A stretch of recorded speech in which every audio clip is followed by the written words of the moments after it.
ओम श्री बृहस्पति नमः। देवगुरु बृहस्पति को बुद्धि और शिक्षा का कारक माना जाता है। बृहस्पतिवार को बृहस्पति देवता की पूजा करने से धन, विद्या, मान सम्मान, प्रतिष्ठा और कई मनवांछित फल की प्राप्ति होती है। धार्मिक ग्रंथों के अनुसार गुरुवार को भगवान बृहस्पति की पूजा का विधान है। गुरुवार के दिन व्रत और कथा सुनने से घर परिवार में सुख समृद्धि बनी रहती है। चलिए सुनते हैं बृहस्पतिवार की संपूर्ण कथा और बृहस्पतिवार की आरती। प्राचीन काल की बात है। किसी राज्य में एक बड़ा प्रतापी और दानी राजा राज करता था। वह गुरुवार को व्रत रखकर दीन दुखियों की मदद करके पुण्य प्राप्त करता था, परंतु यह बात उसकी रानी को अच्छी नहीं लगती थी।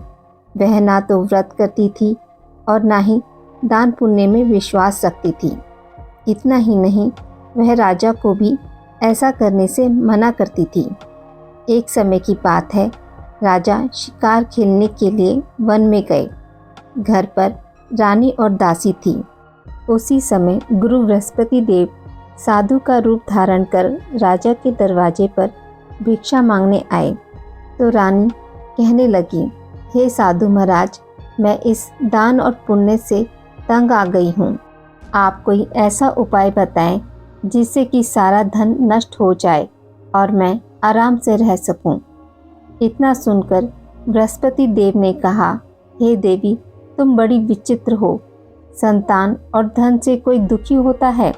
अगर अधिक धन है तो इसे शुभ कार्यों में लगाओ। कुंवारी कन्याओं का विवाह कराओ। विद्यालय और बाग बगीचों का निर्माण कराओ, जिससे तुम्हारे दोनों लोग सुधरेंगे। परंतु साधु की इन बातों से रानी को खुशी नहीं हुई। उसने कहा, मुझे ऐसे धन की आवश्यकता नहीं है जिसे मैं दान दूं और जिसे संभालने में मेरा सारा समय नष्ट हो जाए। तब साधु ने कहा, अगर तुम्हारी ऐसी इच्छा है तो मैं जैसा तुम्हें बताता हूँ तुम वैसा ही करना। गुरुवार के दिन तुम घर को गोबर से लीपना, अपने बालों को पीली मिट्टी से धोना, राजा से हजामत बनाने को कहना, भोजन में मांस मदिरा का प्रयोग करना, कपड़े धोबी के यहाँ धुलने देना। इस प्रकार 7 बृहस्पतिवार करने से तुम्हारा समस्त धन नष्ट हो जाएगा। इतना कहकर साधु के रूप में बृहस्पति देव अंतर्ध्यान हो गए। साधु की कही बातों को पूरा करते हुए रानी को केवल 3 बृहस्पतिवार बीते थे कि उनकी समस्त धन संपत्ति नष्ट हो गई। भोजन के लिए राजा का परिवार तरसने लगा। तब एक दिन राजा ने रानी से बोला कि हे रानी, तुम यहीं रहो, मैं दूसरे देश को जाता हूँ, क्योंकि यहाँ पर मुझे सभी लोग जानते हैं, इसलिए मैं कोई छोटा कार्य नहीं कर सकता। ऐसा कहकर राजा दूसरे देश चला गया। वहाँ वह जंगल में लकड़ी काटकर लाता और शहर में बेचता। इस तरह वह अपना जीवन व्यतीत करने लगा। इधर राजा के प्रदेश जाते ही रानी और दासी दुखी रहने लगी। एक बार जब रानी और दासी को 7 दिन तक बिना भोजन के रहना पड़ा, तो रानी ने अपनी दासी से कहा, हे दासी, पास के नगर में मेरी बहन रहती है, वह बड़ी धनवान है। तू उसके पास जा और कुछ ले आ, ताकि थोड़ी बहुत गुजर बसर हो जाए। दासी रानी की बहन के पास गई। उस दिन गुरुवार था और रानी की बहन उस समय बृहस्पतिवार व्रत की कथा सुन रही थी। दासी ने रानी की बहन को अपनी रानी का संदेश दिया, लेकिन रानी की बड़ी बहन ने कोई उत्तर नहीं दिया। जब दासी को रानी की बहन से कोई उत्तर नहीं मिला तो वह बहुत दुखी हुई और उसे क्रोध भी आया। दासी ने रानी को सारी बात बता दी। ये सुनकर रानी ने अपने भाग्य को कोसा। उधर रानी की बहन ने सोचा कि मेरी बहन की दासी आई थी, परंतु मैं उसे नहीं बोली, इससे वह बहुत दुखी हुई होगी। कथा सुनकर और पूजा समाप्त करके वह अपनी बहन के घर आई और कहने लगी, हे बहन, मैं बृहस्पतिवार का व्रत कर रही थी। तुम्हारी दासी मेरे घर आई थी, परंतु जब तक कथा होती है तब तक ना तो उठते हैं और ना ही बोलते हैं, इसलिए मैं नहीं बोली। बताओ दासी क्यों आई थी? रानी बोली, बहन तुमसे क्या छुपाऊं, हमारे घर में खाने तक को अनाज नहीं है। ऐसा कहते कहते रानी की आंखें भर आई। उसने अपनी दासी समेत पिछले 7 दिनों से भूखे रहने की पूरी बात अपनी बहन को बता दी। देखो बहन, भगवान बृहस्पति देव सबकी मनोकामना पूर्ण करते हैं। देखो शायद तुम्हारे घर में भी अनाज रखा हो। पहले तो रानी को विश्वास नहीं हुआ, पर बहन के आग्रह करने पर उसने दासी को अंदर भेजा तो उसे सचमुच अनाज से भरा एक घड़ा मिल गया। यह देखकर दासी को बड़ी हैरानी हुई। दासी रानी से कहने लगी कि हे रानी, जब हमको भोजन नहीं मिलता तो हम व्रत ही तो करते हैं, इसलिए क्यों ना इनसे व्रत और कथा की विधि पूछ ली जाए ताकि हम भी व्रत कर सकें। तब रानी ने अपनी बहन से बृहस्पतिवार व्रत के बारे में पूछा। उसकी बहन ने बताया, बृहस्पतिवार के व्रत में चने की दाल और मुनक्का केले की जड़ में अर्पित करें तथा दीपक जलाएं, व्रत कथा सुने और पीला भोजन ही करें। इससे बृहस्पति देव और भगवान विष्णु प्रसन्न होते हैं। व्रत और पूजा की विधि बताकर रानी की बहन अपने घर लौट आई। 7 दिन के बाद जब गुरुवार आया तो रानी और दासी ने व्रत रखा। वह गुड़साल में जाकर चना और गुड़ लेकर आई। फिर उसने केले की जड़ तथा भगवान विष्णु की पूजा की। अब पीले भोजन की चिंता को लेकर दोनों बहुत दुखी हुई। उन्होंने व्रत रखा था, इसलिए बृहस्पति देव उनसे प्रसन्न थे। वह एक साधारण व्यक्ति का रूप धारण कर 2 थालों में पीला भोजन दासी को दे गए। भोजन पाकर दासी प्रसन्न हुई और फिर रानी के साथ मिलकर भोजन ग्रहण किया। उसके बाद वह सभी गुरुवार के व्रत और पूजा करने लगी। बृहस्पति देव की कृपा से उनके पास फिर से धन संपत्ति आ गई, परंतु रानी फिर से पहले की तरह आलस्य करने लगी। तब दासी बोली, देखो रानी, तुम पहले भी इसी प्रकार आलस्य करती थी। तुम्हें धन रखने में कष्ट होता था, इस कारण सभी धन नष्ट हो गया, और अब जब देव बृहस्पति की कृपा से धन मिला है तो तुम फिर से आलस करने लगी हो। रानी को समझाते हुए दासी कहती है कि बड़ी मुसीबतों के बाद हमने ये धन पाया है, इसलिए हमें दान पुण्य करना चाहिए और धन को शुभ कार्यों में खर्च करना चाहिए। इससे तुम्हारे कुल का यश बढ़ेगा, स्वर्ग की प्राप्ति होगी, पितृ प्रसन्न होंगे। दासी की बात मानकर रानी अपना धन शुभ कार्यों में खर्च करने लगी, जिससे पूरे नगर में उसका यश फैलने लगा। बृहस्पतिवार व्रत कथा के बाद श्रद्धा के साथ आरती की जानी चाहिए। इसके बाद प्रसाद बांटकर उसे ग्रहण करना चाहिए। एक दिन राजा दुखी होकर जंगल में पेड़ के नीचे आसन जमाकर बैठ गया। वह अपनी दशा को याद करके व्याकुल होने लगा। बृहस्पतिवार का दिन था। एकाएक उसने देखा कि निर्जन वन में एक साधु प्रकट हुए। वह साधु वेश में स्वयं बृहस्पति देवता थे। लक्कड़हारे के सामने आकर बोले, हे लक्कड़हारे, इस सुनसान जंगल में तू चिंता मगन क्यों बैठा है? लक्कड़हारे ने दोनों हाथ जोड़कर प्रणाम किया और उत्तर दिया, महात्मा जी, आप सब कुछ जानते हैं, मैं क्या कहूँ। यह कहकर रोने लगा और साधु को अपनी आत्मकथा सुनाई। महात्मा जी ने कहा, तुम्हारी स्त्री ने बृहस्पतिवार के दिन बृहस्पति भगवान का निरादर किया है, जिसके कारण रुष्ट होकर उन्होंने तुम्हारी यह दशा कर दी। अब तुम चिंता को दूर करके मेरे कहने पर चलो तो तुम्हारे सब कष्ट दूर हो जाएंगे और भगवान पहले से भी अधिक संपत्ति देंगे। तुम बृहस्पतिवार के दिन कथा किया करो। 2 पैसे के चने मक्का लाकर उसका प्रसाद बनाओ और शुद्ध जल से लोटे में शक्कर मिलाकर अमृत तैयार करो। कथा के पश्चात अपने सारे परिवार और सुनने वाले प्रेमियों में अमृत व प्रसाद बांटकर आप भी ग्रहण करो। ऐसा करने से भगवान तुम्हारी सभी मनोकामनाएं पूरी करेंगे। साधु के ऐसे वचन सुनकर लक्कड़हारा बोला, हे प्रभु, मुझे लकड़ी बेचकर इतना पैसा नहीं मिलता जिससे भोजन के उपरांत कुछ बचा सकूं। मैंने रात्रि में अपनी पत्नी को व्याकुल देखा है। मेरे पास कुछ भी नहीं जिससे मैं उसकी खबर मांग सकूं। साधु ने कहा, हे लकड़हारे, तुम किसी बात की चिंता मत करो। बृहस्पतिवार के दिन तुम रोज़ाना की तरह लकड़ियाँ लेकर शहर को जाओ। तुमको रोज़ से दुगना धन प्राप्त होगा, जिससे तुम भली भांति भोजन कर लोगे तथा बृहस्पति देव की पूजा का सामान भी आ जाएगा। इतना कहकर साधु अंतर्ध्यान हो गए। धीरे धीरे समय व्यतीत होने पर फिर वही बृहस्पतिवार का दिन आया। लकड़हारा जंगल से लकड़ी काटकर किसी शहर में बेचने गया।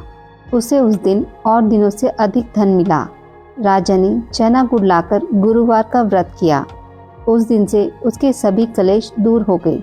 परंतु जब दोबारा गुरुवार का दिन आया तो बृहस्पतिवार का व्रत करना भूल गया। इस कारण बृहस्पति भगवान नाराज हो गए। उस दिन उस नगर के राजा ने विशाल यज्ञ का आयोजन किया तथा शहर में यह घोषणा करा दी कि कोई भी मनुष्य अपने घर में भोजन ना बनावे, ना आग जलावे। समस्त जनता मेरे यहाँ भोजन करने आवे। इस आज्ञा को जो न मानेगा उसे फांसी की सज़ा दी जाएगी। इस तरह की घोषणा संपूर्ण नगर में करवा दी गई। राजा की आज्ञा अनुसार शहर के सभी लोग भोजन करने गए, लेकिन लकड़हारा कुछ देर से पहुंचा, इसलिए राजा उसको अपने साथ घर लिवा ले गए और ले जाकर भोजन करा रहे थे तो रानी की दृष्टि उस खूंटी पर पड़ी जिस पर उसका हार लटका हुआ था। वह वहां पर दिखाई नहीं दिया। रानी ने निश्चय किया कि मेरा हार इस मनुष्य ने चुरा लिया है। उसी समय सिपाहियों को बुलवा उसे कारागार में डलवा दिया।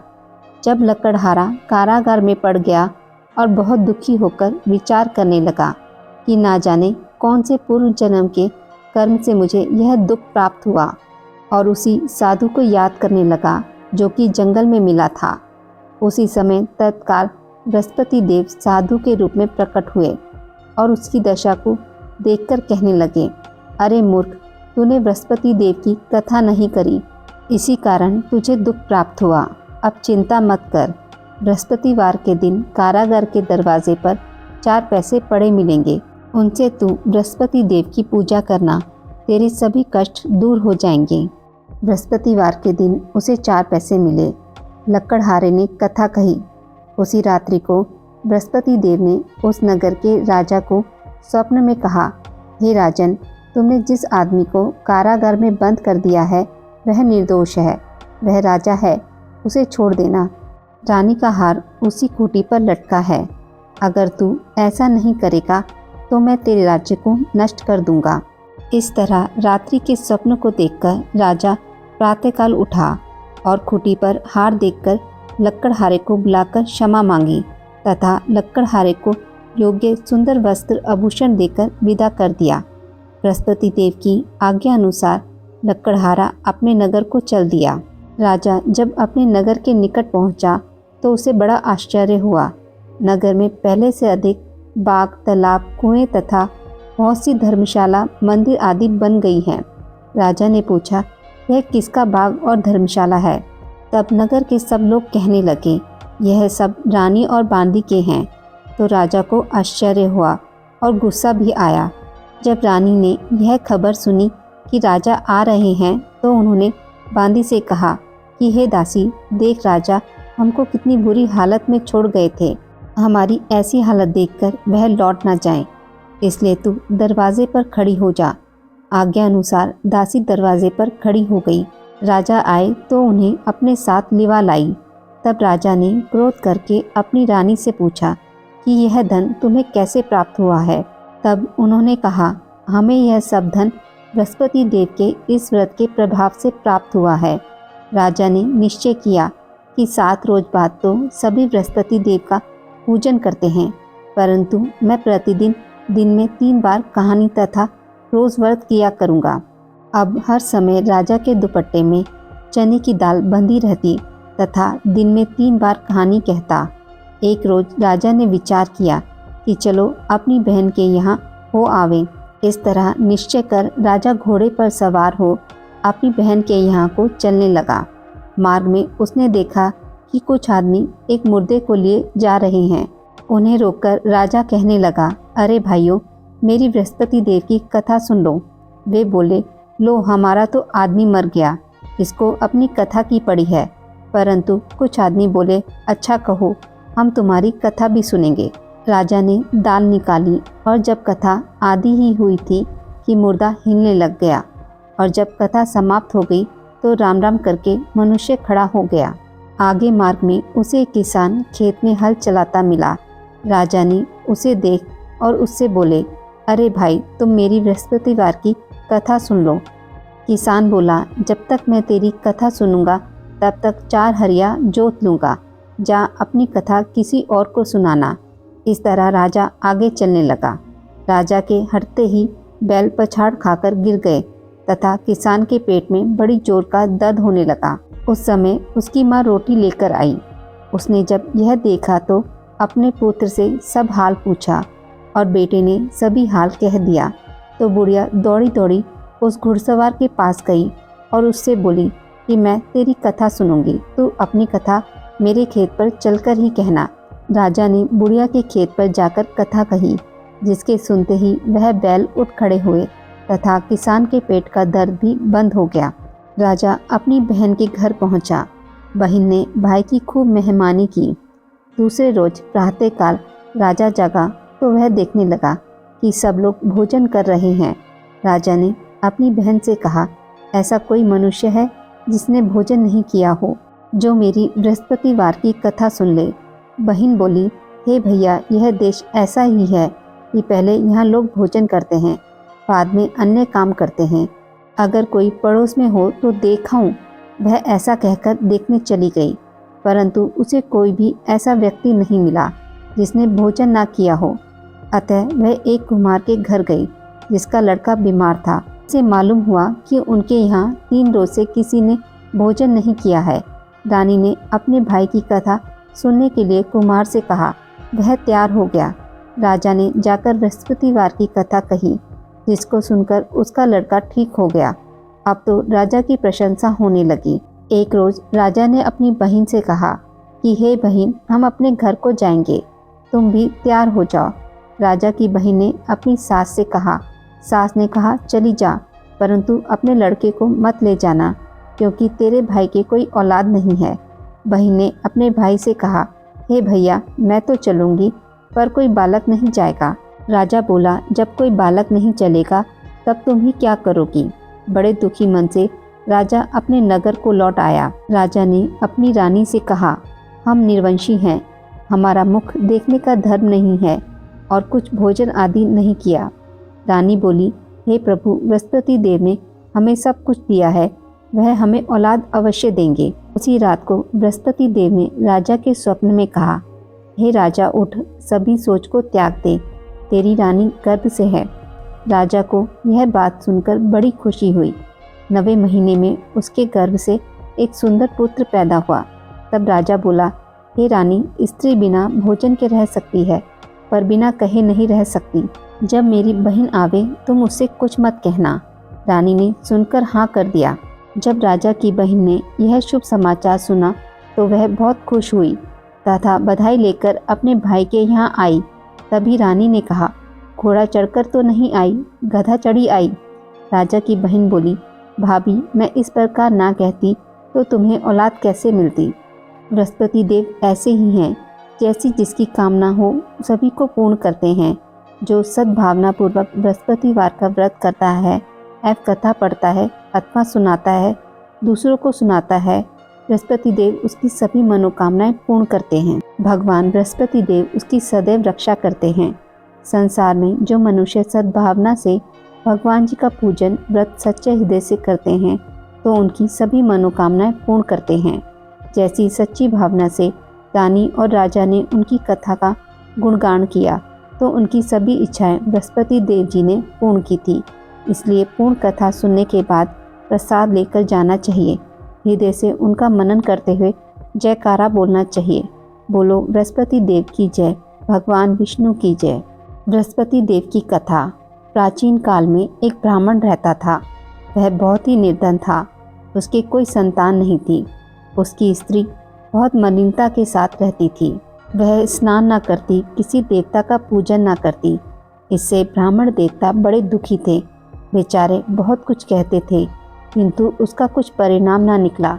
भगवान की कृपा से ब्राह्मण की स्त्री के कन्या रूपी रत्न पैदा हुआ। कन्या बड़ी होने पर प्रातः स्नान करके विष्णु भगवान का जाप व बृहस्पतिवार का व्रत करने लगी।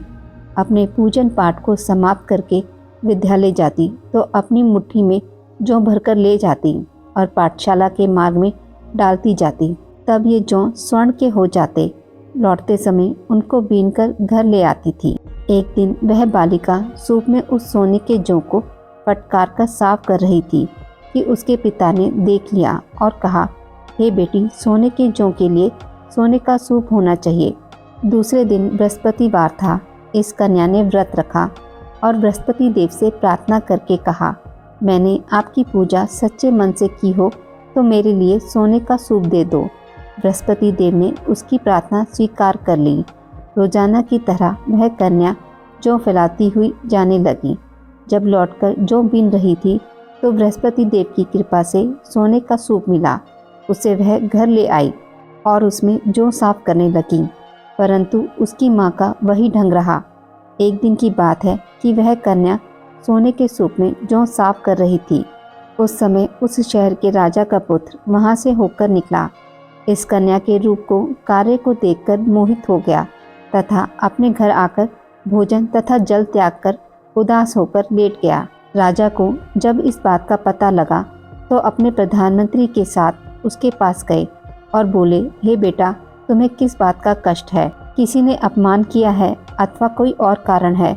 सो कहो, मैं वही कार्य करूँगा जिससे तुम्हें प्रसन्नता हो। अपने पिता की राजकुमार ने बातें सुनी तो वह बोला, मुझे आपकी कृपा से किसी बात का दुख नहीं है। किसी ने मेरा अपमान भी नहीं किया, परंतु मैं उस लड़की से विवाह करना चाहता हूँ जो सोने के सूप में जौ साफ कर रही थी।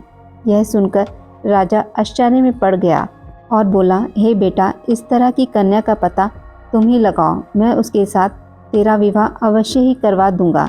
राजकुमार ने उस लड़की के घर का पता बतलाया। तब मंत्री उस लड़की के घर गए और ब्राह्मण देवता को सभी हाल बतलाया।